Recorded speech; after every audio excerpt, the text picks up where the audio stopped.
ጤና ይስጥልኝ እንደምን ቆያችሁ የተከበራችሁ የምኖመንት ዜና መጽሔት ተከታታዮች። ባለፉት ጥቂት ሰዓታት ውስጥ በዓለም ፖለቲካና በወቅታዊ ጉዳዮች ላይ ሰፊ ትኩረት ያገኙ 5 አንኳር ነጥቦችን ይዘንላችሁ ቀርበናል።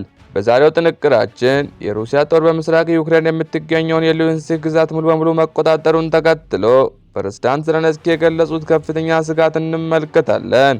በመቀጠል ፕሬዝዳንት ዶናልድ ትራምፕ ኢራን የተኩስ አቁም ስምምነት በተደጋጋሚ ጥሳለች በሚል የባህር ላይ ከበባው ከወትሮ በተሻለ ተጠናክሮ እንዲቀጥል የሰጡት ቀጭን ትዕዛዝ እንቃኛለን። እንዲሁም በኢራንና በአሜሪካ መካከል በፓኪስታን ሊካሄድ የታቀደው የሰላም ድርድር በባለሙያዎች አለመስማማት ምክንያት መስተጓጎሉንና የኢራን ምስጢራዊ ኢላማ ፍርሃት በጥልቀት እንመለከታለን።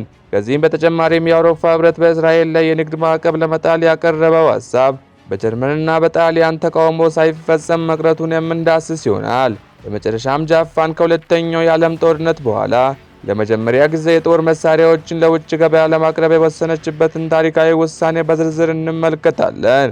መረጃዎችን የማቀርብላችሁ እኔ ምናሴ ነኝ። ፈጣን ገለልተኛና ታማኝ የሆኑ ዓለም አቀፍ ዜናዎችን የምናቀርብበት ምኖመንት ዩቲዩብ ቻናላችን ነው። ከተለያዩ ከታመኑ ምንጮች ያገኘናቸውን መረጃዎችን በማመዛዘን እውነተኛውን ዘገባ ብቻ ይዘንላችሁ ቀርበናል። እስከ መጨረሻው አብራችሁን እንድትቆዩ የአክብሮት ግብዣችን ነው። ወደ መጀመሪያው አቤት ጉዳይ ስንመጣ የሩሲያ ጦር በምስራቅ ዩክሬን የምትገኘውን የሉሃንስክ ሪፐብሊክ ሙሉ በሙሉ መቆጣጠሩን አስታውቋል።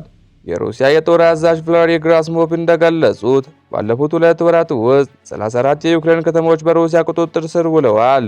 ይህን ተከትለው ፕሬዝዳንት ዘለንስኪ በሰጡት መግለጫ በኢራን አካባቢ ያለው ጦርነት የአሜሪካን ትኩረትና የአውሮፓውያንን የኤነርጂ አቅም የተመገበ መሆኑን ገልጸው ይሄ ሁኔታ ዩክሬን የአየር መከላከያ መሳሪያዎችን ለማግኘት የምታደርገውን ጥረት ያዳከመ መሆኑን ዘለንስኪ ውጥረታቸውን ገልጸዋል። ሩሲያ በበኩሏ በድንበር አካባቢ የመከላከያ ቀጠና ለመፍጠር በካርኪቭና በሱማ ግዛት ጥቃቷን አጠናክራ ቀጥላለች።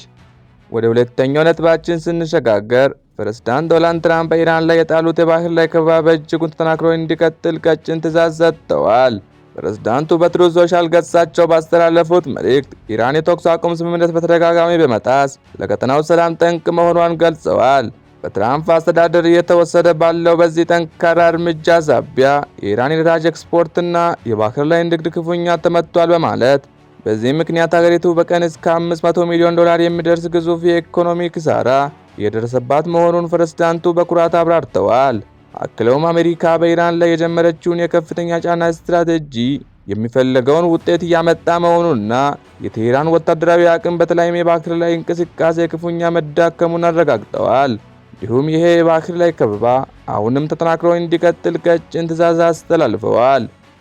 ወደ ሶስተኛው አቤት ጉዳያችን ስንመጣ በኢራንና በአሜሪካ መካከል በፓኪስታን አስተናጋጅነት ሊካሄድ የታቀደው የሰላም ድርድር በተለያዩ መንስኤዎች ክፉኛ ተስተጓጉሏል። ምንም እንኳን ፓኪስታን የሁለቱ ሀገራት ተወካዮች በኢስላማባድ ለማገናኘት ጥረት ብታደርግም በኒውክሌር ባለሙያዎች መካከል በተፈጠረ አለመስማማት ድርድሩ ተስተጓጉሏል። አሜሪካ ኢራን ያከማቸችውን የኒውክሌር አመድ ወይም ከፍተኛ ጥራት ያለው ዩራኒየም እንድታስረክብ ትፈልጋለች። የኢራን ባለስልጣናት በበኩላቸው በድርድሩ ላይ የታቀደ ወጥመድ መኖሩን በመጥቀስ ጥርጣሬያቸውን ገልጸዋል። የአሜሪካው ምክትል ፕሬዝዳንት ጄዲ ቫንስ ወደ ኢስላማባድ የሚያደርጉት ጉዞ መዘግየቱም የድርድሩን ውጤታማነት በጥያቄ ውስጥ ጥሎታል። ወደ አራተኛው አቤት ጉዳይ ስንመጣ የአውሮፓ ህብረት አባላት በእስራኤል ላይ የንግድ ማዕቀብ ለመጣል ያቀረቡት ሐሳብ ውድቅ ሆኗል። ስፔን፣ አየርላንድ እና ስሎቬኒያ በእስራኤል ላይ ማዕቀብ እንዲጣል ከፍተኛ ግፊት ቢያደርጉም ጀርመንና ጣሊያን ሐሳቡን ውድቅ አድርገውታል። የጀርመንና የጣሊያን ውጭ ጉዳይ ሚኒስትሮች እንደሚሉት ማዕቀቡ መጣል ያለበት በስፍራዎችና በግለሰቦች ላይ እንጂ በእስራኤል ህዝብ ላይ መሆን የለበትም ብለዋል። ይህም የአውሮፓ ህብረት በመካከለኛው ምስራቅ ጉዳይ ላይ ምን ያህል የተከፋፈለ መሆኑን በግልጽ ያሳየ ክስተት ሆኗል። ወደ መጨረሻው ጉዳያችን ስንመጣ ጃፓን ከ70 ዓመታት በኋላ ለመጀመሪያ ጊዜ የጦር መሳሪያዎችን ለውጭ ገበያ ለማቅረብ ወስናለች።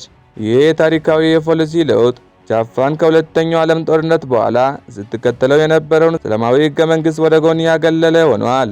ጃፓን ዘመናዊ ተዋጊ አውሮፕላኖችንና ሚሳኤሎችን ለውጭ ሀገራት ለመሸጥ መወሰኗ በክልሉ እየታየ ያለውን የቻይና ወታደራዊ መስፋፋት ለመመከት የታለመ ነበር። በተለይም የታይዋን ጉዳይ ለጃፓን ብሔራዊ ደህንነት ከፍተኛ ስጋት መሆኑን የጃፓን መሪዎች ገልጸዋል። ይህ ውሳኔ በፓሲፊክ ቀጠና ያለውን የኃይል ሚዛን በእጅጉ ሊቀይር እንደሚችል ይገመታል። ውድ የምኖመንት ቤተሰቦች በዛሬው የዜና መጽሔት ዝግጅታችን እነዚህን አበይት ጉዳዮች እንዳሰናል። በቀጣይ በሌላ ዝግጅት እስከምንገናኝ ከመሰናበታችሁ በፊት ስለ ዝግጅታችን ሐሳብ አስተያየታችሁን ከታች በኮሜንት አጋሩን።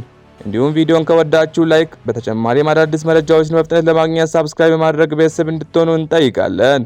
ሰላም ለሀገራችን፣ ሰላም ለዓለም። በቀጣይ መረጃ እስከምንገናኝ ቸር ይቆዩ።